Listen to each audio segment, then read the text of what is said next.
Well, we are very pleased this morning to have with us Dr. Trace Pickering. And Dr. Trace Pickering has been in this area for some time at college community schools, Grantwood ADA. And a couple years ago, he showed me that he knew something about community building. So I asked him to come to the Gazette Company and be our first community builder.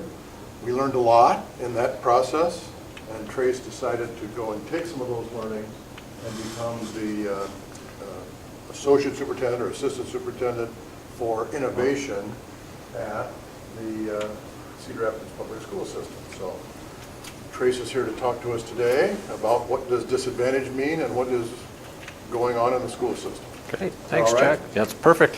All right, good morning. Thanks for inviting me to spend some time with you this morning. I know we're waiting for a projector, so we'll get started, and once that gets here, we'll get it all hooked up. But what I want you to start with is let us talk about what does disadvantage mean. So if you want to just take a couple minutes with the people around you and try to operationally define what does it mean when we say disadvantaged. What does that mean? Okay, I'll give you about 2-3 minutes with people around you to talk about that question.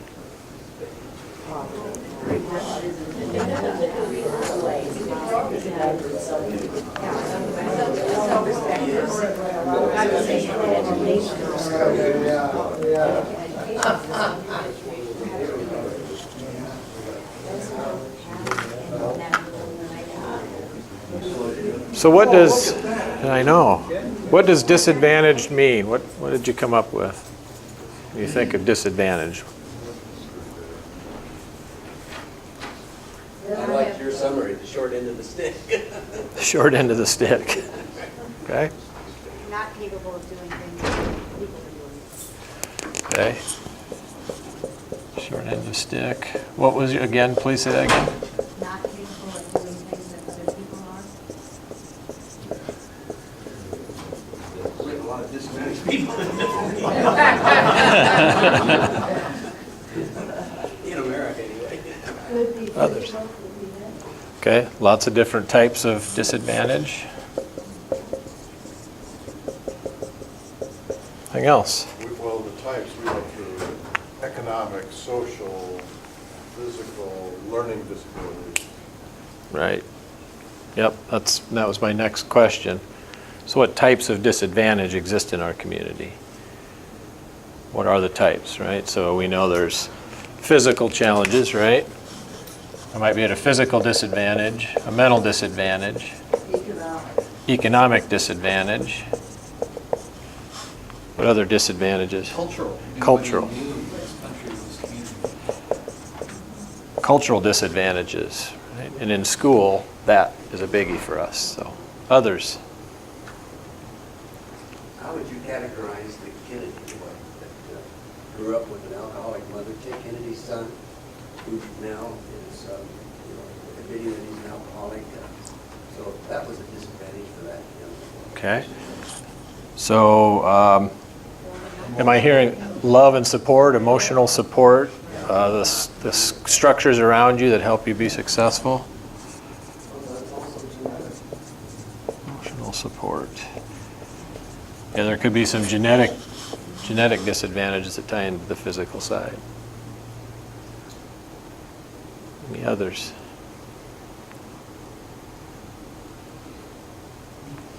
What about the society in which you are living in? Culture. That would be the culture, yep. That's the other ones I thought of. The only other one I thought of that you guys didn't talk about, and I think it probably ties into the emotional support, is you're at a disadvantage if you do not have role models or mentors or folks that you can model your behavior after. We see lots of kids in our school system who lack that, who don't have that as well.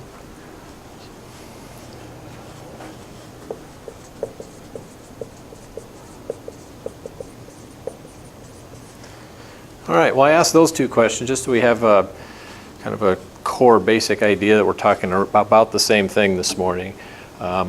Disadvantage can have lots of connotations in that. What we're talking about are those types of disadvantages in our community, and the topic was supposed to be talking about what we're doing about it in schools, but I want to go a little deeper than that, because honestly, what we're doing about it in schools in our community, we're putting Band-Aid on a gash, or we're treating cancer with aspirin, right? We have to think differently about what we're doing as a community and how we're solving these problems. So that's the tack I'm going to take this morning. Question. Yeah. Why aren't we recognizing that more? Well, that's a great question. You and Chuck and a few people, I wasn't even really that aware of the fact that, at the legislative level, we're worrying more about dollars than anything else about the condition of what our schools are producing. I just don't hear debates on that. Right. Yeah, that's exactly Is that right. our fault? Because Well, I think the collective we have, I don't know if it's a fault so much as trying to come to grasp with the fact that the things are changing dramatically. If we go back in history to about 1890, our forefathers at this point in time in 1890 were in that same place. The world was a dramatically changing place and they were trying to make sense of it. We're in that same kind of place. Our unique challenge is that the change of pace for us is about 100 times faster than it was for them. So that's that. So your question is a good one. A friend of mine has a quote that I use frequently to talk about symptoms or causes. Are we going to just deal with symptoms, or are we going to get right down to causes? Causes are difficult things to deal with. He said, Americans are the greatest problem solvers the world has ever seen. Unfortunately, they solve all the wrong problems. And there's a profound statement in that. There's a lot of deep thinking. One of the simple examples, he says, is it's pretty clear that we have some environmental issues, and whether or not you believe we're responsible for global warming, we are going to run out of fossil fuels someday. But what's our answer to the problem of transportation? Build bigger cars, more roads, more congestion. So he says we're not solving the right problem there. And there's a simple, easy example of that. So we have this penchant for solving problems that we see. Unfortunately, we tend to see symptoms and identify them as the problem, instead of taking a breath and saying, okay, what's really causing all of these things to happen? Because our culture is very interested in a fast cure, right? I have a headache, give me something to make it go away in the next hour, right? I have this need, I need it right now. If I can respond quickly to this need, it makes me feel better and I feel like I've helped, right? So if I give a backpack full of food to a child on a Friday afternoon, I've helped them for the weekend. I've done nothing to solve their problem. But I feel better and I think the kid, I gave the kid a couple good days, right? That's not a bad thing. It's just not enough, right? So we have to be willing to deal with a set of interacting problems. These are not simple problems. They're very complex. You can't fix the blame in any one particular place. Blaming people doesn't get you anywhere anyway. So we have to really look at what are the interacting problems that we face and how do we get a handle on them. Well, one of the things I like to talk about is a social system. What is a social system? This is Garajadagi's definition of it, right? A voluntary association of purposeful members bonded together by a common picture or perception. Okay? It really means that as a collective, you have the ability to transform and recreate whatever it is you want. The only necessary ingredient is the will to do so. Well, and some intellect along the way, I'm sure, too. So what is a social system? Well, your family and your friendship circle. This church is the company or organization you work for, the neighborhood you live in, the community you live in, the state you live in. Those are all social systems at differing levels, right? Now, some of us may not believe we have a voluntary association with those things, right? You can pick your friends, can't pick your relative kind of thing, right? Ha ha ha. But a lot of people feel stuck in the organization they're in, right? Oh, I have to work here. I'm like, well, I'm sorry, I didn't realize you were an indentured servant. I thought you had free will to go and do what you wanted to do, right? So we all have this voluntary association. You voluntarily choose to be a member of this congregation, right? Because you add value to it and it adds value to you. If it doesn't do one of those two things, what happens to you? You give up your association with that, or you don't come very often, or you find a different place to go and connect with people, right? So that's a social system. Social systems are dramatically more complex than what we typically think of systems, right? Our vehicles outside waiting for us after church here, they are incredibly complex machines, but at their core, they're really simple. They do 3 things. Your car sitting out there only does 3 things. It does this, it does this, and it does this. That's it, right? You put this and this and this and all kinds of combinations and you get all kinds of machines, right? We tend to, as a culture, think of social systems as if they're these simple machines, right? That if there's a problem, we just get rid of that person, or get that person on board, or change this one little thing, or put a new paint job on it, or whatever. But social systems are not like that. Your car does not have a mind of its own, right? You wouldn't want it to, right? You want it to be waiting for you at 11 o'clock today so you can go home. You don't want it sitting out there going, wow, it's a nice day. I think I'm just going to cruise around and, forget about you. But social systems have minds. Not just a mind, many minds. All of you come to this congregation with some purpose in mind. And as a social system, the closer your shared purpose is, the more high functioning you are as a congregation, as a neighborhood, as a family, as a school. Okay? So there are 5 dimensions of a social system. Remember I told you there were 3 for a machine? There are 5 in a social system. The first is wealth, the generation and dissemination of capital. Human capital, financial capital, right? Cultural capital. The extent to which a social system can create and disseminate equitably wealth determines its success. Knowledge, the same thing. The learning component, the generation of knowledge and the dissemination of it. Right? It's not just getting information, it's giving. If I'm part of an organization where I learn a lot, but I'm never allowed to share what I know, after a while, I'm out. Right? Power, the generation and distribution of power. Right? Who has power? Who has some efficacy? Do you have the ability in your social system to have some level of influence over it? The less influence you have over a system, the less likely you are to be engaged in it. Beauty, which means joy and happiness. The joy of just doing things because they're fun, right? Nobody ties a big rubber band to their waist and jumps off a bridge for sanity's sake, right? It's just pure joy and excitement and beauty.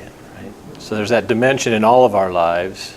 I'm not saying we're all bungee cord jumpers. I wouldn't do that in a million years, right? But there's something in our lives that we just do because it brings us joy, right? Think of all the hobbies you have. They're huge money drains usually, right? But you do it because you love it. And then finally, values. The values of that social system and the way in which you deal with conflict.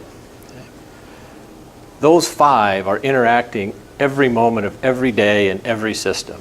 And the extent to which they're operating in such a way that the members of that system feel a part of it, the better your system works.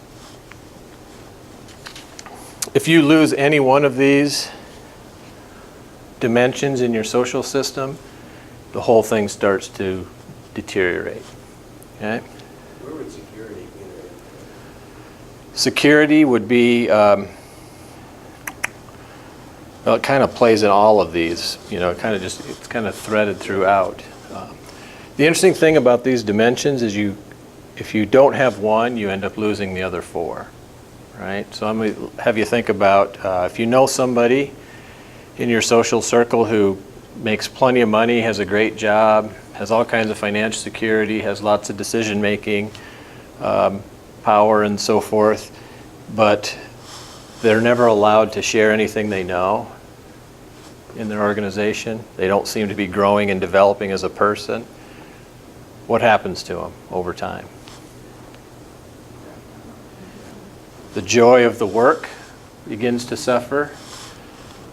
There gets more and more conflict, and if I don't get that learning need met, pretty soon, if the answer is, well, give them more money, they seem unhappy, it just makes weekends better, but it doesn't solve any problem, right?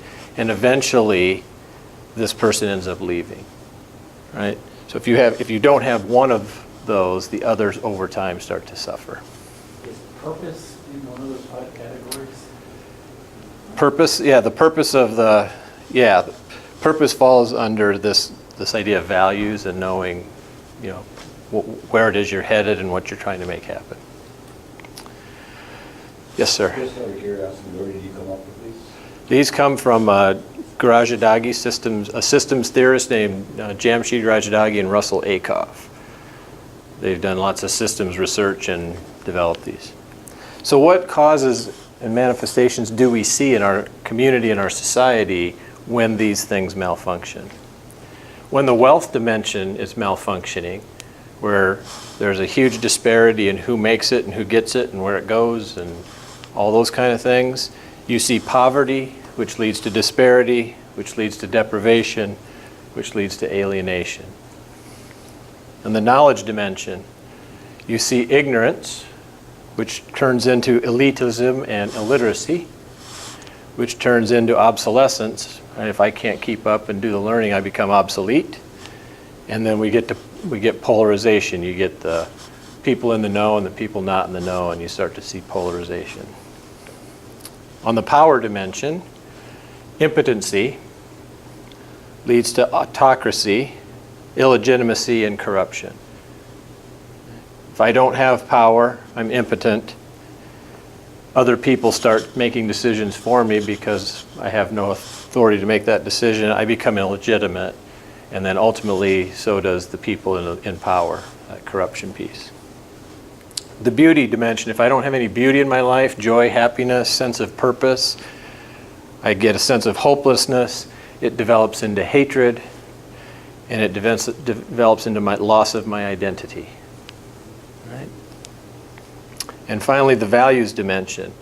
If we have no norms in our system, it begins leading to discrimination, fanaticism, and terrorism. Now you're probably looking at this going, well, I don't see any of these happening anywhere in the world. Oh, okay, maybe we do see this stuff going on, right? So the extent to which, as a community or an organization or a school system, we can ensure that everybody in our system has equitable access and opportunity to be involved in these 5 kinds of dimensions, the better we are, the better chance we have of dealing with these disadvantages. So the disadvantage in one way or another, they're powerless. Right? I see this every day in our parents, our students, and some of our teachers. They feel their contributions are insignificant, that they don't matter. They can't exert any kind of influence to change anything about what's happening to them. This gradually creates indifference and lack of interest in that community or organization or family or school. I see it in parents who don't feel like they have the skills and the knowledge to advocate for their kids even though they want to. It creates helplessness, and they eventually just absolve themselves of it. Right? And then our society likes to blame that parent for not parenting. Maybe it's the way in which we've organized things that are causing those things. Rolelessness. I don't have a role to play. That incompetence or lack of knowledge I can't carry out and move forward. It creates anxiety and frustration. Meaninglessness. That lack of excitement in life. And insensitivity to the creative acts, the recreation, where you just see those dead eyes. People have no interest in doing anything. They've given up. They've lost the sense of meaning, where they're headed, what they're trying to make happen. Exploitation then follows quickly thereafter. the folks who are these disadvantaged in whatever way start feeling these, they start, either real or perceived, being exploited. They lose more and more of their fair share of the system's achievements. Feelings of injustice become to get manifested and leads to anger and all those kind of things. And finally, a conflicting value systems, right? Where the individual or the group's values are not imaged in the community or imaged in that system, right? So when a young person walks into our school, a young African American student walks into our school and sees not a single black adult working in the building, conflicting value system starts to play. They don't see anyone like them. They don't see an image of somebody like them, right? We have students who come from other countries who speak different languages, and we have nothing on our walls in their language that values them. Actually, that's not true. Roosevelt Middle School last year put up messages from the different Roosevelts, all the famous Roosevelts. They went out and found quotes. They put them in huge vinyl letters on the walls all over the school in English, Spanish, and Swahili.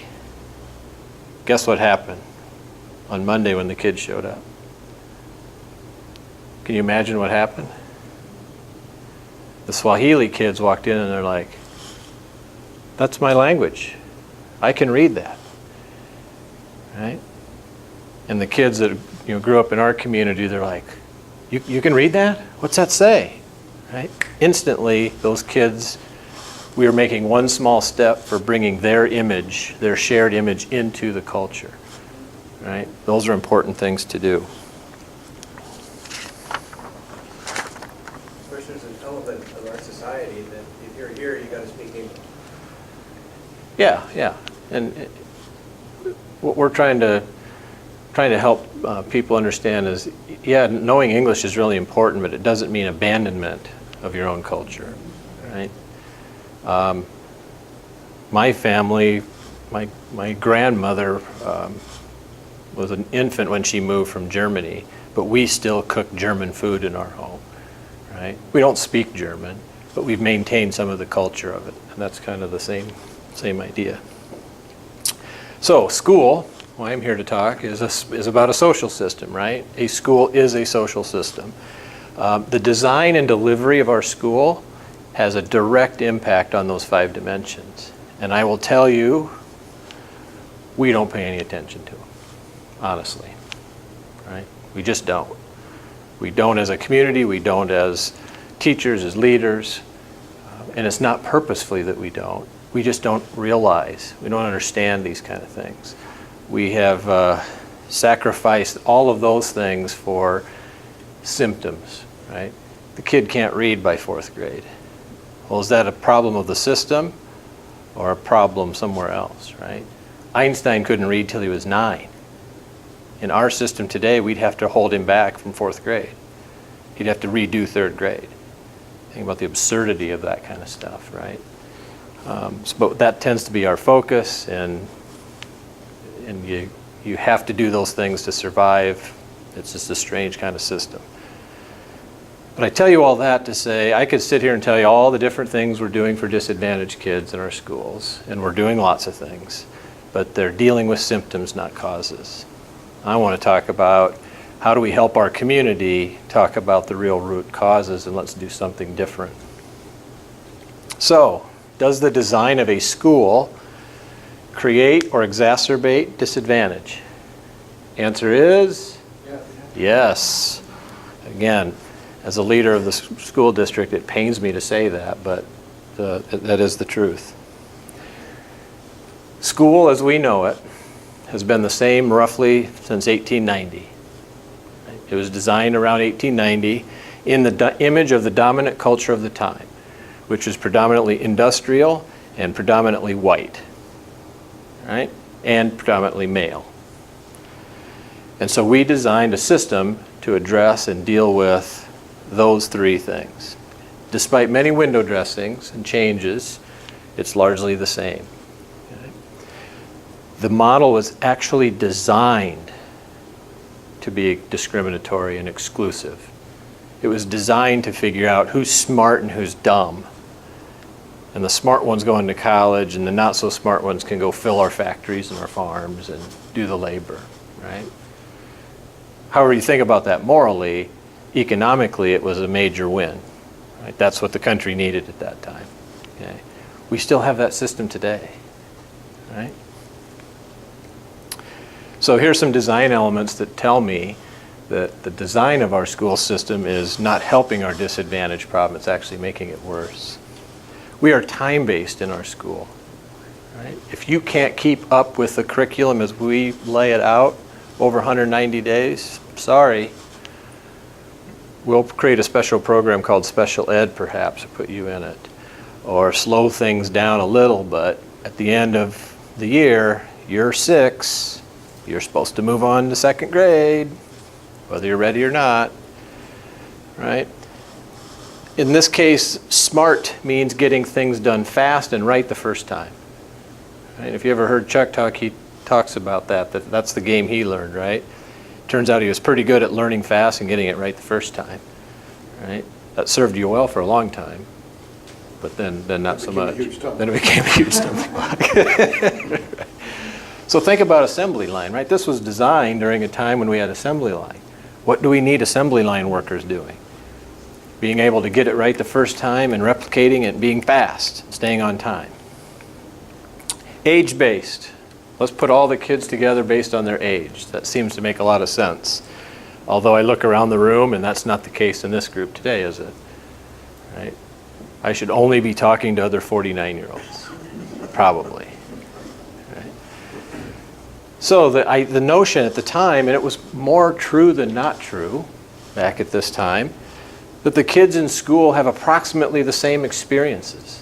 They come to the table at the same age with about the same experiences and about the same living conditions and about the same kinds of support. Right? Again, generally more true 100 years ago than not. Now, completely untrue. We have 5-year-olds who enter kindergarten this fall who had never seen a book. Not only not been read to, not seen a book. Didn't understand that those letters that they see on billboards and things were actually words that created meaning, right? Sitting next to a child that grew up in a house like mine, where they'd been read to since they were 6 months old, and they had a whole shelf full of Dr. Seuss books, and they could already say their ABCs, and they already knew single-syllable words, right? But our system says, well, you're 5, so go. You got to get to the same endpoint in 180 days. We've just created huge disadvantage. It has nothing to do with intellect. It has to do with that experience. Right? We're point-based instead of based on standards and competencies. The whole idea here is make compliant workers. Teach people how to be compliant. Get your homework in on time or you lose 10 points. It's only worth half credit. Right? If you don't do your homework every night, you're going to fall behind. If you don't pass this test, you're going to lose points. And I'm going to average them so you can never escape a bad performance.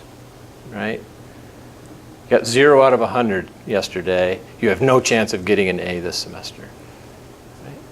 How does that equal any kind of learning that's meaningful? Right? And people will say, well, we're teaching kids how to be responsible to turn their homework in. Well, guess what? I see kids every day who don't turn their homework in that show up for basketball practice on time, that show up to their job on time, that take care of their family, right? That come back with the money they made from their jobs to help mom pay rent. That seems to be pretty responsible to me. The fact that they didn't turn their homework in, I don't know, that seems to be a pretty poor barometer for responsibility, right? So we didn't really focus on learning, we focus on compliance. Why? We want factory workers to be compliant. We don't want them thinking on their own. But a social system demands that we think, demands that we have a mind and a voice. We're very content-based. Our focus is on, do you know the Pythagorean theorem? Right? How many of you know the Pythagorean theorem? Right? You did. Who knows what it's for? Building structures that they stand forever. Okay. Making everything's are perfectly square, right? If you need to make a square, the Pythagorean theorem tells you that side angle. We teach the Pythagorean theorem. We don't teach kids that why would you ever use it. We don't actually say, I'm building this big playground in my backyard and I need to be perfectly square. How do I make sure it's perfectly square? Pythagorean theorem, right? Boom, I got it. I contextualize it. We don't do that. Our system wasn't designed for that. We're very content-based. We teach stuff. Stuff's important to know, right? But in 1890, do you realize in 1890, it was intellectually possible for a human being to know everything there was to know in the world if you spent your life studying. You know what the chances of that are today? Even in your own discipline, you can't do it, right? And then extracurricular we created, which teaches kids all kinds of excellent skills about teamwork and dedication and effort and all that. And we do what to it? Only the good kids get to do it. If you're failing in school or you're misbehaving, that's the first thing we take away from you, right? And we think it's for the right reasons, to teach them responsibility, and they shouldn't have the opportunity unless they're demonstrating that they can handle it. Well, maybe we can teach them that if we kept them in those kinds of things. I tell you all this because that's our system today. It's largely how it operates, our schools. So how does that exacerbate our disadvantage problem? Can you see how it purposely advantages some people over others? If you are fortunate enough to have the heritage and the background to be connected to the culture, like most of us are, we have an automatic advantage that the school system supports. If our culture is a tad bit different, the school system isn't really designed to support it. Well-meaning, beautiful, awesome people trying really hard every day, but the system isn't designed to support what they want to do. See other things, other disadvantages. Yeah. You know, in some ways, right, we look at the school and there are many more students than our teachers, and a lot of times inmates running the asylum. What kids do to each other, and if it's something that makes a problem, there aren't enough teachers there to catch it. If there are teachers there, they have to take care of so many other things that they can't deal with it and work from an early age, helping the students understand that, yeah, you figured out fairly early on that the system is meant to separate out, you know, those who are going to make it from those who will never amount to anything. Mm-hmm. And the kids get there. Oh yeah. Right away. Pretty quick. Yep. So, and there's nothing, it looks like there's very little being done to work with the people that are in lessons, the students, to say, that's not really true. Everybody has something that they can be good at, and part of what you should be doing in school is finding out what you're good at. Right, exactly. And what you'll see in classrooms all over the city is just that going on, right? Amazing, awesome things, and then we have to take this test at the end of the year that all 8-year-olds have to take and pass at the same level, and it unravels all of that kind of work, because at the end of the day the kid's like, yeah, but I still says I can't read like I'm supposed to. Well, maybe you're not supposed to be reading quite yet. Maybe it's just not your time, right? And so we have this, every day I see beautiful, wonderful things going on in a system that's designed not to support any of it. And so you see teacher burnout, you see parent disengagement, you see boredom in kids, and you start to see these partisan bickering about the problem of education, right? So I wanted to share this story today with you rather than share with you all the programs and things we're doing. Do we send backpacks full of food home to kids on weekends who need it? Yes. Do we provide as much mental health support as we possibly can, despite we get no funding? Yes, we do the best we can with that. Every day we have teachers and principals who take kids home, who buy them meals, who buy them clothes, who do all those kind of things to try to support and bolster them. And they're wonderful and they need to keep happening, but they don't address this. Right? We can only do this as a community. Right? We have to ask ourselves the question, what education system do we really want for our children? And I'm excited and happy to say we've got several examples in our community with that, at all three levels, where we're trying to say, despite the fact we have to pass all these tests, let's focus on the kids. And we're going to get, look, we're at that point now, as a school district, we're going to get punished one way or the other because we're supposed to have 100% of the kids proficient now. So we've kind of taken the tact, we're going to get punished anyway, so let's do what we want, right? I mean, if you're going to hit me over the head with a 2x4, no matter what I do, I'm going to do what I want, right? Not what you tell me. But how does the school reach into the home? Because I have friends who are teachers, and they say you can almost see which child has parent support. Oh, yeah. It's outstanding. Yep. Yeah, I think, You also have to be an advocate for your child. Yeah, yeah, And if you don't, the teachers don't do it. yeah. yep. I mean, they see, I mean, this is speaking of parents that have a child with a huge learning disability. She's 10 years old, but right now, she is in 4th grade. But we just got a paper saying she's only reading 16 or 18 words a minute out of 116. Mhm. What are they gonna do? They send us a paper saying it's not what they're gonna help us do. It's like, we have to find a solution on how to help them. Mhm. Yeah, it's a pervasive problem. And so you could probably see many of the design elements are working directly against what you're trying to, and against the things that the teachers would really like to do, right, in the school district, so. But I think several speakers ago, Chuck and you, that hinted at sometimes the people who can't read, their mind is organized differently and almost to an advantage, but yet we aren't able to teach like dyslexic, and they are really bright people. Oh, she, if, you meet her, you would not think that there's anything wrong with her. Because there isn't. Yeah. Yeah. Well, in our world, there's nothing wrong with her, but in your education world, world. or everybody else, the education world, yeah, she's got a huge disadvantage. She just wanted to play basketball yesterday, and she just came home and she said she had a riot playing basketball. And I said, okay, you've got practice again today. She goes, no, I'm not going because my friends were mean to me. Yeah, we I have, wonder if the decision to hold back third graders if they don't reach a certain reading level contributes to the very disadvantage we're trying to address. it does, Robin. Despite the massive evidence against third grade retention as a strategy to improve outcomes, our state has chosen to do it. Huge. I mean, in educational research is usually kind of wishy-washy anyway. In this particular instance, there's no wishy-washy.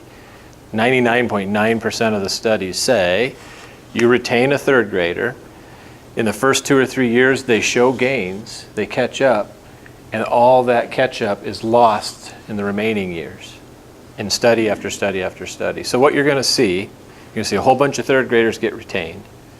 They're going to improve scores. The politicians are going to, yay, see, we're winning, short-term gains, and in 5 or 6 years, the kids will be worse off, right? And as a community, and we just sit back and go, okay, let them do that. It's So, self-esteem with a little student that's hurt. yeah. I grew up in a time, and I went to school in the 70s, right? I remember kids who flunked kindergarten. And they flunked kindergarten until they were 18. They were constantly reminded, right? They would say something or do something, and what do kids do to cut them down? You flunked kindergarten, right? I mean, we're going to see that happen again. And guess which kids are going to get retained? Well, Tracy, Not my kids, not the kids who have all these advantages. It's the ones who are already struggling. So again, just before I talked a couple weeks ago, there was an article in the Gazette that you had to read every line to understand. But basically, it said in the article that this particular effort was forced by the governor against the knowledge and will of the head of the Department of Education. And the governor did it because he listened to Linda Fandel, who was a reporter for the Des Moines Register. It makes no sense. They totally misread what was going on in Florida. Because they were getting huge gains because they were in like year 2. Well, and they also had a completely different system of prior support before they did the third grade retention. So this is a policy that was conceived in sin. We have to tell our legislators that we know that. It is wrong to hold those third graders captive for some political crapola in Des Moines. It is just, it's so morally wrong, it's like beyond the pale. And if we don't stand up for it, right, we're complicit. So, I guess I'm not in tune to this law or whatever Yeah. it came about, but am I hearing it right that they have to read a certain level of third grade, or they get held back for how long? Yeah, so the Definitely? well, the law is interesting. It says if at the third grade test in the spring, if they do not pass, they get retained in fourth grade unless they come to summer school. If they go to summer school, whether or not they Your improve, school doesn't offer summer school. I mean, we go to Right. a small community. yeah, we'll have to, as a school district, we'll have to find a way to So offer now that summer she's in school. fourth grade, is she still not reading? Does she go back to third grade? No, She no. get retained in No, the fourth law grade? doesn't kick in for another year Yeah, yet. just for that one. It's just for that grade. But she didn't pass last year. But Right, we're just gonna yeah, keep- that's how silly it is. Isn't that last year? So, Like, accident of birthday. it's an accident of birthday. It's an accident of birthday, yeah, and it starts this year's kindergartners are the ones that are affected by it, right? So that's the silliness, right? So a kid doesn't pass the test, and it's just a one-day test, right? My grandma could be dying in the hospital, I have to take the test. May have nothing to do with my ability to read, everything to do with my stress level. But anyway, so then, yeah, you can either go to summer school, and if you don't go to summer school, you have to go back to third grade, right? So as a district, how are we dealing with that? We're looking at things like third, fourth grade combination classes, right? Again, this is a Band-Aid fix, but it's try to minimize the law. If we have a third and a fourth grade mixed classroom, where we have third and fourth graders together, and we have 3 fourth graders who got retained, they don't need to know it, right? Because they move on the next year then. They don't perpetually get stuck in third grade. So those are little things we're doing, but the best thing to do would just be kill a law like that. But more importantly, I know we got to wrap up, is beginning to have conversations about what is it we want for our kids, right? If you go to the Iowa Big program down at Geonetric, you can see what this looks like. High school kids following their passion. They're not tracked. They're not told they have to learn this at this point in time. They get to do what they want to do, and they're learning tons of stuff along the way. Down at In Newbo, at Newbo. Geometric, it's called the Big School, where high school students can decide what project they'd like to work on in the curriculum design. But they almost need a school like, I mean, they need something like that for these younger kids. Right. Because she's never gonna be able to do what other kids are doing. I mean, she's got a gift, but you can't see her gift because she's squashed with all of the, you need to read, you need to know math, you need Get to it, know that. Well, yeah. if she doesn't know that, I don't care. The art Right. teacher even held her back and put bad things on her thing because she couldn't cut right. It's like, big deal. So she's, a Rembrandt. She doesn't color in the lines. Yep. Now we're doing some of that. Chastised for that. The Johnson STEAM Academy, we're trying to introduce some of those kind of things. But you're right, we have to honor kids and all the gifts they have. We can teach them really important stuff. We can still crank out engineers and doctors. I know we can, and still honor all that. So we do have to go, maybe we have to go to the worship service. I would just say in closing, we really have serious issues. I'm just thankful that people like Trace are in positions of authority in the school system, are supported by a superintendent like Brad Buck, but it's going to take a whole community to help shift this. because we all went to school and we're all fine, right? But we have to think about what is it that children need going forward, and are we preparing enough of them to do that? So we got to go. Thank you very much. Thank you.